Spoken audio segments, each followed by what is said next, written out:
friends. Good morning. Good morning. Good morning, Conservative friends. Good morning. Good morning, the real Conservative Party. You are the heart and soul of the Conservative Party. And without you, the members, the party doesn't exist. My lords, ladies and gentlemen, are you all well? Great.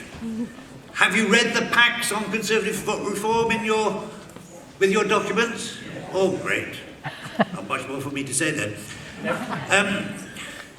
First of all, let me say what an honour and a privilege it has been for me to have chaired this working group on the party constitution.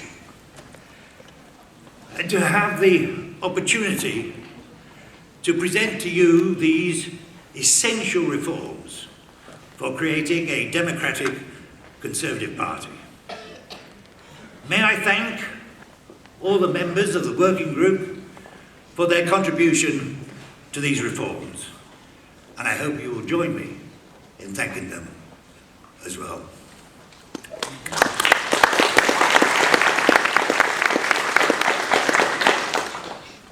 The Conservative Party is the party of democracy. And yet, say this to a wokey Lib Dem and they'll laugh at you. Say it to a Marxist Labour Party member and they will have a fit. So remind them, Sir Robert Peel brought in the 1832 Reform Act. Remind them that it was Disraeli that brought in the 1868 Reform Act. Remind them that it was the Conservatives that gave the vote to all men over the 21 in 1918. And remind them that it was the Conservative government that gave the vote to all women over the age of 21 in 1928. How about that for a record?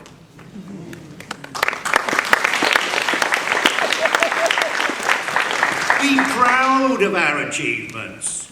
Shout them from the rooftops. But you know, I haven't finished.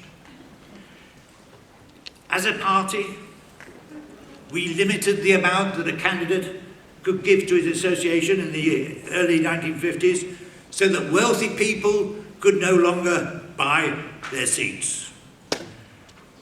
As a party, up until 1998, we let every constituency association select or deselect their Member of Parliament or parliamentary candidate without any interference from CCHQ.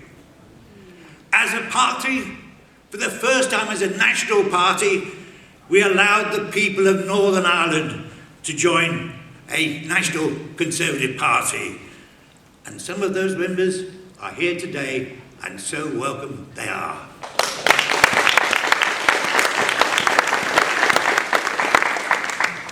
I remember that debate in Blackpool in 1989, and it was the ordinary party members that forced that change through against the party's establishment. We Conservative Party members believe in democracy in the United Kingdom, and we believe in democracy in the Conservative Party. And yet, in the 1990s, the party lost its way.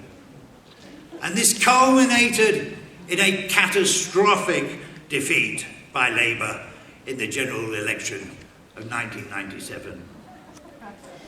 We knew what we had to do. We had to rebuild the party from the ground up.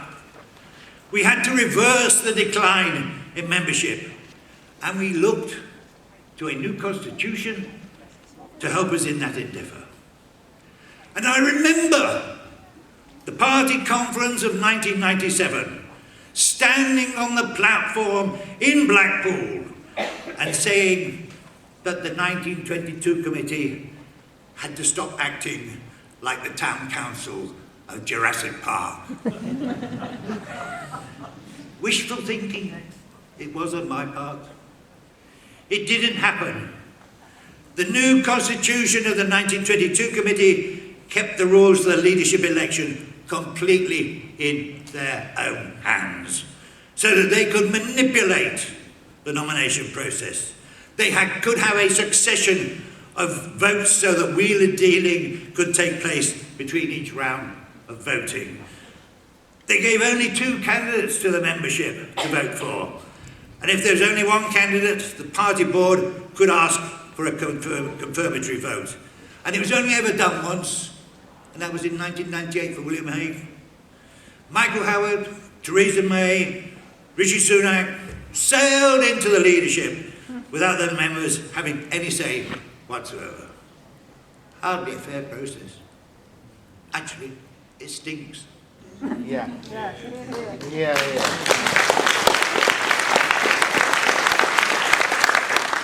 I remember standing on that platform in Blackpool and saying that we should have a constitution which could be altered by the membership on the basis of 1 member, 1 vote. We got that. Except that the 1 member was the unelected, unaccountable party chairman. And he had the 1 vote. Because he had in the Constitution Article 17, which says that the board can take any decision regarding the administration and management of the party which it considers to be in the best interests of the party. And frankly, it makes the rest of the Constitution totally worthless, absolutely meaningless. And if you think they don't exercise that, believe you me, they do, and they did in the general election of 2017, when Eric Pickles, the party chairman, appointed people as candidates in constituencies.